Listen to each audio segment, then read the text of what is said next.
There are people who feel fear, people who feel guilt, people who feel empathy. And then, there are people who understand these emotions, but don't actually feel them. Today, I'm breaking down the real psychological difference between psychopaths and sociopaths, and why one of them is far more likely to be sitting in a boardroom than in a prison cell. By the end of this video, you'll understand why one of them is far more dangerous than movies ever show. Hollywood gets this wrong. Psychopaths aren't always killers. Sociopaths aren't always explosive. In fact, you've probably met one of them and didn't even notice. One of the most famous figures in modern history shows classic psychopathic traits, and most people still argue whether he was evil or just brilliant. Stay to the end because I'll show you the single psychological trait clinicians use to tell them apart instantly. First, important correction. Psychopathy and sociopathy are not official diagnoses. Clinically, they fall under something called antisocial personality disorder, or ASPD. But here's the key. Psychopathy and sociopathy describe very different expressions of the same disorder. And those differences matter. Let's start with a name almost everyone knows: Ted Bundy. Ted Bundy remains one of the most studied criminal cases in psychology. What made him distinctive was not violence alone, but emotional absence. Bundy wasn't loud. He wasn't chaotic. He wasn't emotionally explosive. He was calm, educated, charming. Even during his trial, psychologists noted something chilling. He showed no emotional distress, not fear, not guilt, not remorse. Bundy could describe suffering without experiencing it. He didn't lose control. He calculated. This is why many experts consider him a textbook psychopathic profile. Core psychopathic traits in Ted Bundy. 1. Profound emotional detachment. Bundy did not experience emotions the way most people do. He could describe extreme violence without visible distress, fear, or guilt. This emotional emptiness is a defining feature of psychopathy. 2. Callous lack of empathy. Victims were not perceived as people, only as objects. Their suffering had no emotional impact on him. Psychopaths don't just ignore empathy, they don't feel it. 3. Predatory charm. Bundy's charm was instrumental, not social.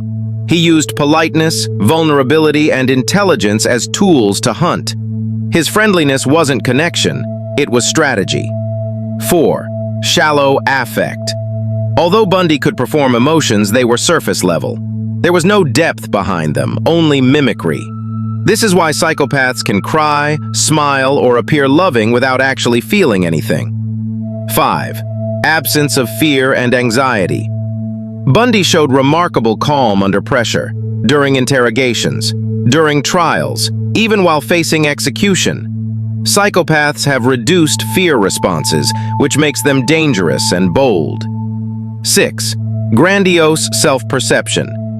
Bundy believed he was exceptional, smarter than police, lawyers, and psychologists. He saw himself as misunderstood, not evil. This inflated self-image is central to psychopathy. 7. Sadistic control. Unlike many sociopaths who act impulsively, Bundy planned carefully. Control, domination, and power were psychologically rewarding to him. This calculated cruelty separates psychopathy from general antisocial behavior.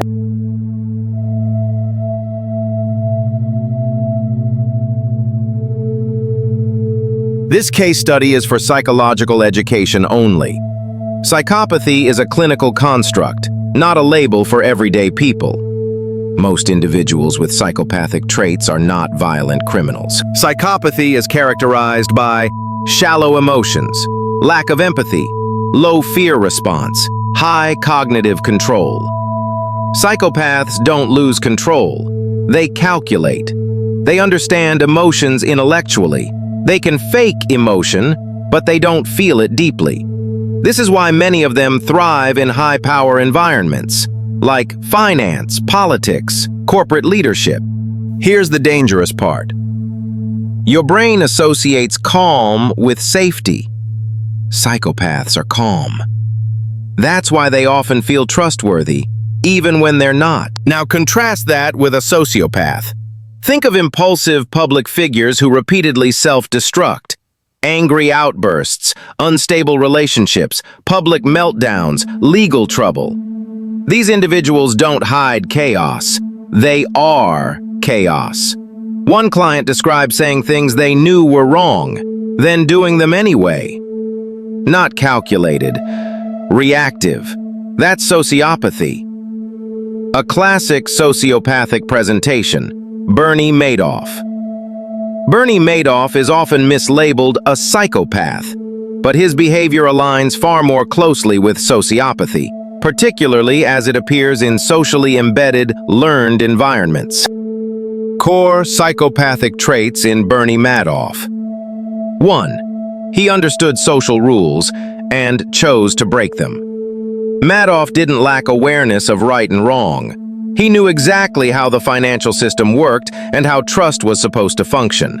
Sociopathy isn't ignorance of morality, it's disregard for it when inconvenient. 2. Selective emotional bonds, not total emotional absence. Unlike psychopathic profiles, Madoff maintained long-term relationships, had a family life, functioned socially for decades. His empathy wasn't absent, it was selective and overridden when it conflicted with self-interest. This selective attachment is a hallmark of sociopathy. 3. Behavior was environmentally reinforced.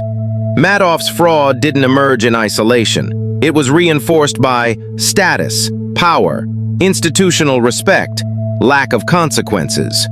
Sociopathy often develops and stabilizes inside systems that reward manipulation. Psychopathy doesn't need reinforcement. Sociopathy thrives on it. 4.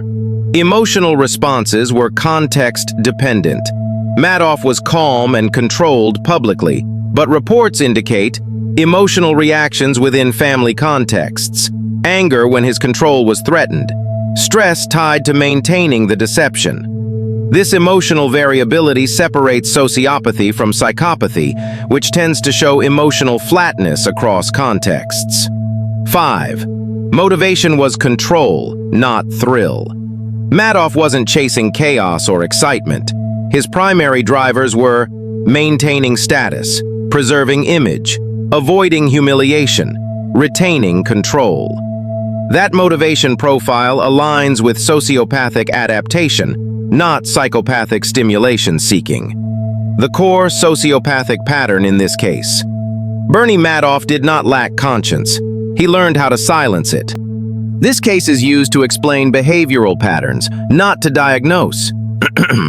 Sociopathic traits exist on a spectrum, and most individuals with these traits never commit crimes. What sociopathy really is. Sociopathy involves emotional volatility, poor impulse control, shallow remorse, strong reactivity. Sociopaths feel emotion, but they don't regulate it well. They lash out, they burn bridges, they spiral. The critical difference, the big reveal.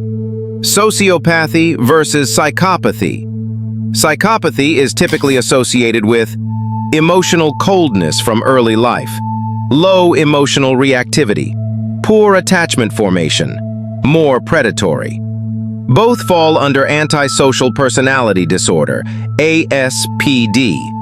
Both are dangerous, but in very different ways. Psychopathy shows stronger genetic and neurological correlations.